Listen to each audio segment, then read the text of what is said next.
Welcome to the HMO Property Podcast, where we connect, educate, and inspire the UK's HMO property community. So stop what you're doing, sit back, relax, and enjoy the story.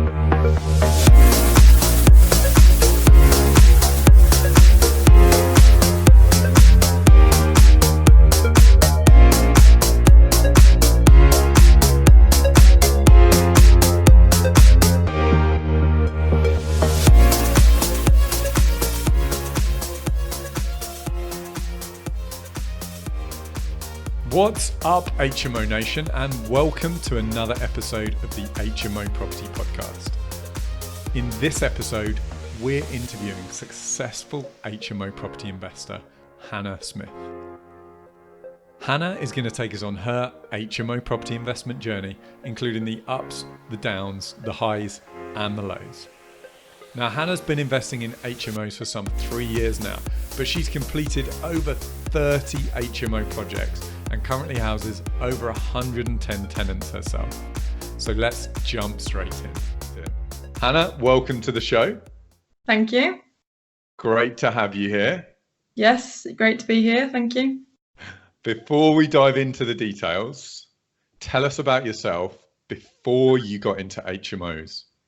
So before I got into HMOs, I had completed a criminology degree, and that led me down a path of probation. So I was a probation officer.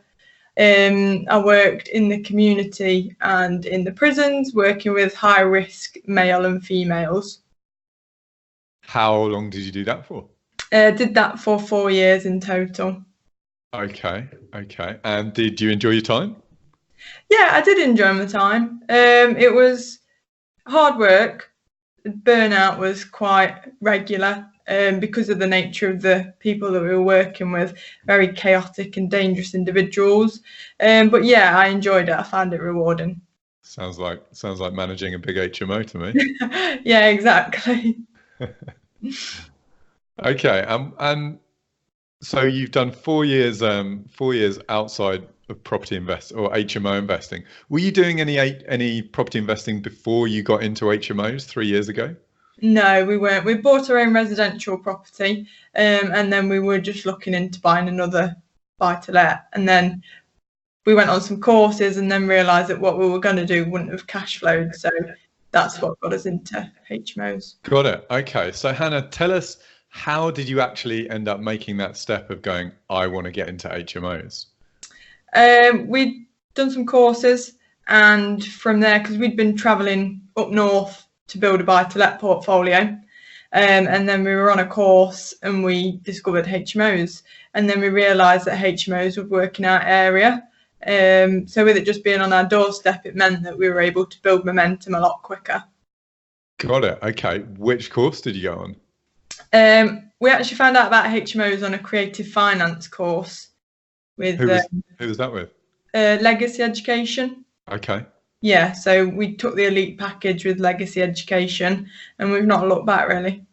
Fantastic. So that was approximately 3 or 4 years ago. You did how much training? A year's worth of training? Yeah, did a year's worth of training, but we were able to repeat the courses each year, so it spanned over 2 years. Got it. Okay. And out of interest, was there anything? It sounds like you had a bit of a light bulb moment. Yeah. But was there anything holding you back in your previous career that stopped you kind of moving forwards with something like this? No, the reason why we had the light bulb moment was because unfortunately in 2016 my mum died really suddenly, and we just wanted to build up a lifestyle where we had a bit more freedom for ourselves. So we wanted to build up a passive income, and then because we'd been searching property on the internet, then the adverts start coming on Facebook about the courses that you can do. And from there, we were just kind of, the place that we were at, we were just quite open to ideas. And I wasn't too precious about the job that I was already in, because I wanted a life of freedom, basically. Yeah, got it. Sometimes it just happens, doesn't it? Like like the timing just works out where you're in the right place at the right time and you're ready to kind of start taking that step forward. Yeah, exactly. How was Legacy? Yeah, I've had a really good experience with it. Met a lot of very good property investors, met friends through it, and I've always found it a really good network. Hannah, tell us about your very first HMO property deal. So our very first HMO deal, it was quite surreal really, because like I say, we'd been on this course and we found out about the concept of HMOs, and we must drive up and down this road near ours about 4 or 5 times a day, and before we'd never spotted this house that was completely derelict. And then when we had the concept of HMOs, we decided like that is a brilliant HMO, and it had been on the market for ages. Then we looked more into it, and it was now owned by the council because it was part of a deceased estate. We thought the location's absolutely perfect to start doing a HMO in the area, and just went from there really. Put in a cheeky offer, got it 10 grand below market value, and yeah, that's how it started. All right, let's just dive into a bit more detail on that one. What did you buy it for? What did you refurb it? How many bedrooms? What kind of tenants? What's it giving you at the end? Yeah, so considering it was our first deal, it was actually one of the good ones. Right. So we bought it for 85,000. We spent 50,000 on it, turned it into a 5-bed, 5-bathroom HMO, and it was revalued 8 months later at 170. Good job. So we were quite shocked by those numbers because we thought that it was only going to achieve 130, and it actually achieved 170. So 85 to buy, 50 refurb, revalued at 170. Yeah, it was money in, money out deal. This is easy, this property thing, right? We've not found any that good since. Hey, it just shows you they are out there if you're looking, and that's the difference. You know, you have to be in the game, and you know, a great deal is going to come along sooner or later. Yeah. And for you guys were just lucky at the beginning, and I bet you that gave you real enthusiasm to keep going. Yeah, it did. Great stuff. What does it cash flow now, Hannah? It now cash flows, so gross is 2,200 and it nets about 1,300. Okay, Hannah, how has investing in HMOs changed your life so far? So it's given us a lot more choices in life. It's allowed us to have a life of freedom, that we've got that income coming in whether we're actively working on it or not. And it's just given us a lot more choices, and it's opened a lot more doors for us in life and given us the ability to connect with a lot more people. And is this something you do with your other half? Yeah, so me and my other half, Alistair, yeah. And was he in the prison service as well? No, he was electrical engineer. He worked for Western Power. So we had 2 decent jobs, but he's very motivated and he likes to be busy and doing projects for other people and keeping the momentum going.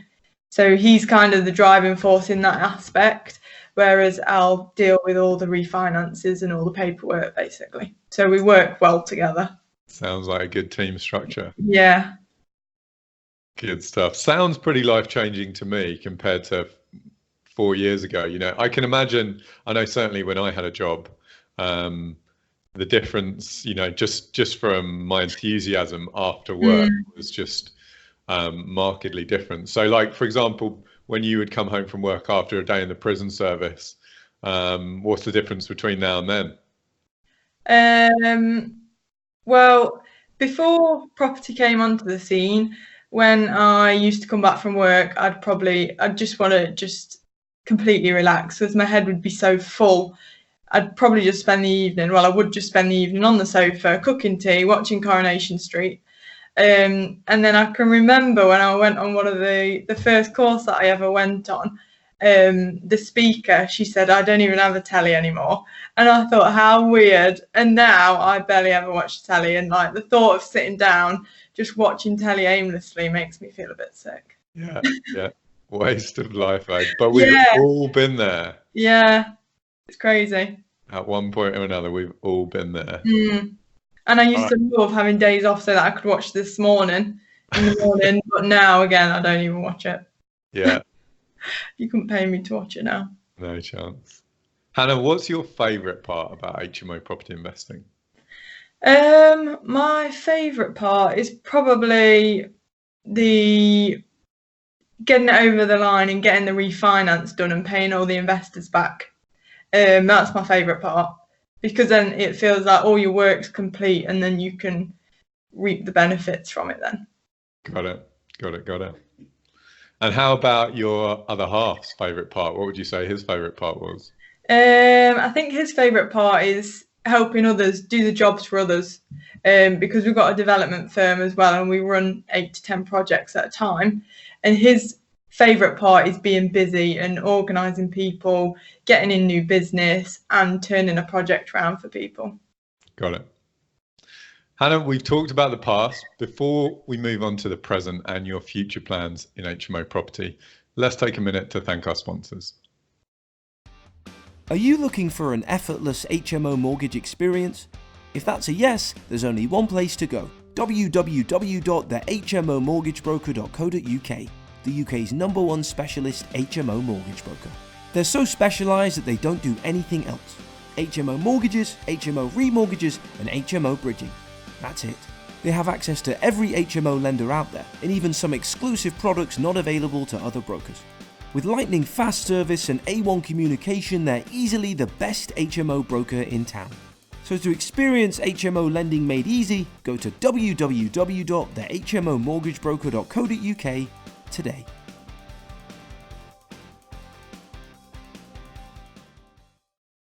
Hannah, fast forwarding to the present day, tell us a bit more about your current portfolio. So our current portfolio now, because we're constantly assessing the market, we're noticing that there's a bit of a saturation in HMOs in this particular area. So now we're moving on to the bigger development projects. So now we're looking at properties to convert. So we're buying pubs to convert into flats, and we're also going down a social housing route, which is where we're effectively doing serviced accommodation / HMOs for our local council. Got it. But what about your current portfolio, what you've completed? Just go into a bit more detail for the guys. Oh, right. Okay. So we've completed 7 HMO projects with 35 tenants. We've got... So this is your personal portfolio? Yeah. Got it. Yeah, this is personal portfolio.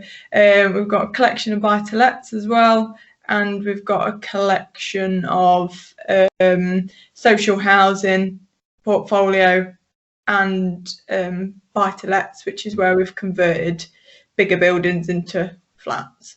And within your HMO portfolio, tell us about the types of tenants that you cater to in the area that you're in. Okay, so our main tenant type is doctors and nurses, working professionals, because we also have a local industrial area.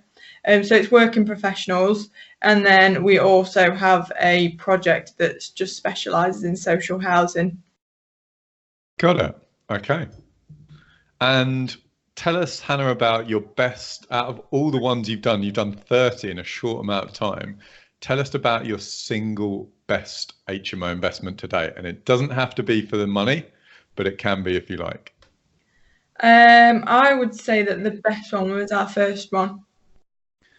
In terms of the extent of the work that we put into it to turn it around from what it was, the way that the tenants have looked after it, the income that it produces, and I suppose the fact that that was the driving force for us as well, really. If you could do 10 more of those, it sounds yeah, like you would. I'd be happy. Those times will come back, where the deals will come back. They will. Okay, Hannah, next up, I'm going to ask you to tell us about one significant mistake that you've made in your HMO business that, by sharing with the audience, it might help others avoid. Yeah.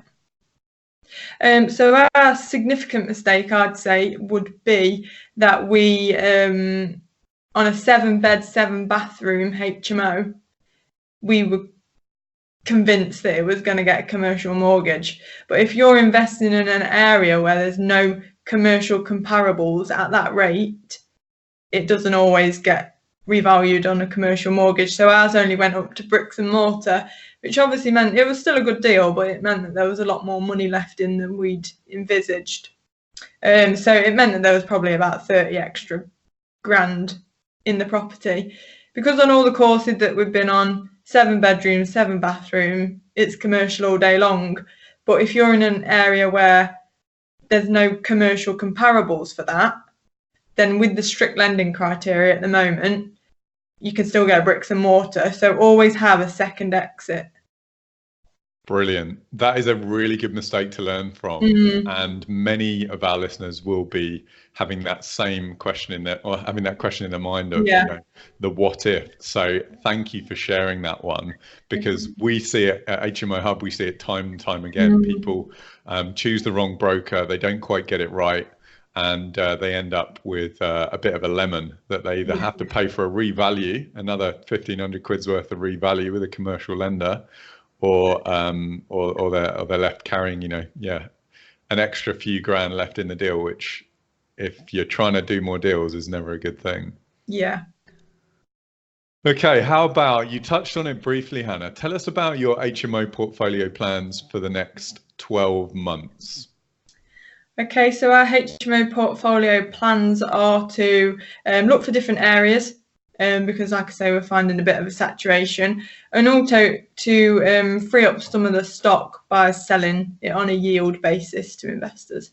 Ah, great stuff. Okay, so you're looking to, are you still sourcing deals for other people and flipping them on, and also releasing some equity of your own in your own portfolio? Yeah, exactly that. There's still demand in the area, but it's not as high as it was. So yeah, there's still opportunities to source deals, but for our portfolio, because of the momentum that we've built up, we're looking for the bigger projects now as opposed to. Got it. Tell us about one of the bigger projects you're looking at.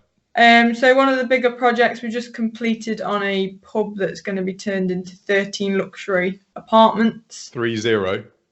13. Got it. Yeah, 13 luxury apartments. And then we're also converting an old shop into 2 flats.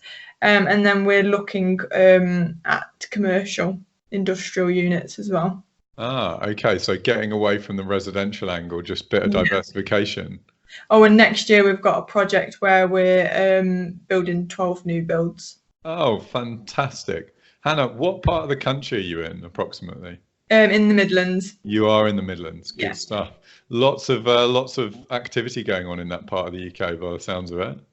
Yeah, there is a lot of investors from the south use it as well, because obviously compared to the prices that you get in the south, it's a lot cheaper, and people are willing to leave that little bit extra in. Hannah, apart from building the portfolio, is there anything else that you're up to inside or outside of property that you'd like to share with HMO Nation? Coach clients into mindfulness and well-being and property. So yeah, I'm basically a mindfulness coach, and help people to be able to take busy day-to-day lives, and instead of being mindful with a double F, be mindful with a single F, so that you can appreciate what's going on around you. Nice. I like that. Hannah, what advice would you give to current HMO investors? Anyone that's already in the market? Don't saturate your own market. Make sure you keep a diverse portfolio.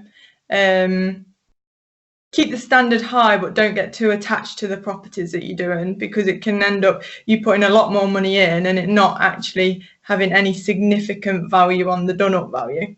So therefore you're leaving a lot more money in, which can stunt your momentum basically. Got it. And how about any advice you'd give people who are looking to get into HMO property investing for the very first time? Test the demand, test the area, make sure that you're doing ads on spare room to test the area. Don't go into it with any emotion. It needs to be all objective, so that you're keeping your investments as safe for you as you possibly can.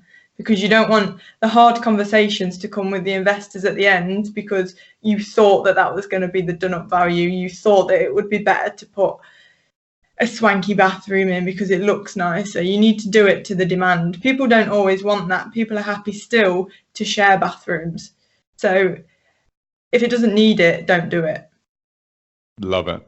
And also I'd say try and use the existing shell of the property. Don't try and have too many fantasies about making a 3-bed terrace into a 7-bed HMO. If it suits a 5-bed HMO or even a 3-bed HMO, just use the existing shell. Nice. I like that, because normally as developers, we're always trying to maximize square footage, and very easily does a nice old property with some walls that have been there for hundreds of years become a bit of a rabbit warren. Yeah, exactly. Hannah, before we sign off, we'd like you to recommend one great HMO resource or book that you'd like to share. Then, if you can let HMO Nation know how we can get in touch with you, and then we'll say goodbye. Okay, so the book I'd probably like to share would be Miracle Morning. I think that was life-changing for me. Nice. It helps you to realise that there are a lot more hours in the day if you just get up that little bit earlier. Because one thing that people always used to say to me was, I don't have enough time, but you can actually make another week out of your year just by getting up 2 hours earlier. Nice. And how about if HMO Nation want to connect with you, how can they do that? Yeah, so they can find us on our website, www.ah-group.co.uk. So if they go onto the website, they can find all our contact details. Great stuff. Link to our Facebook page, AH Group. Perfect. We'll make sure we link that up in the show notes page on HMO Hub. Great, thank you. Hannah, thank you for sharing your journey. We salute you. Let's get an HMO high five, and we'll look forward to seeing you again soon. Thanks. Thank you. Thanks for joining us. If you've enjoyed this and want more informational, educational and inspirational HMO property content, then please hit the subscribe button and give us a like. See you next time.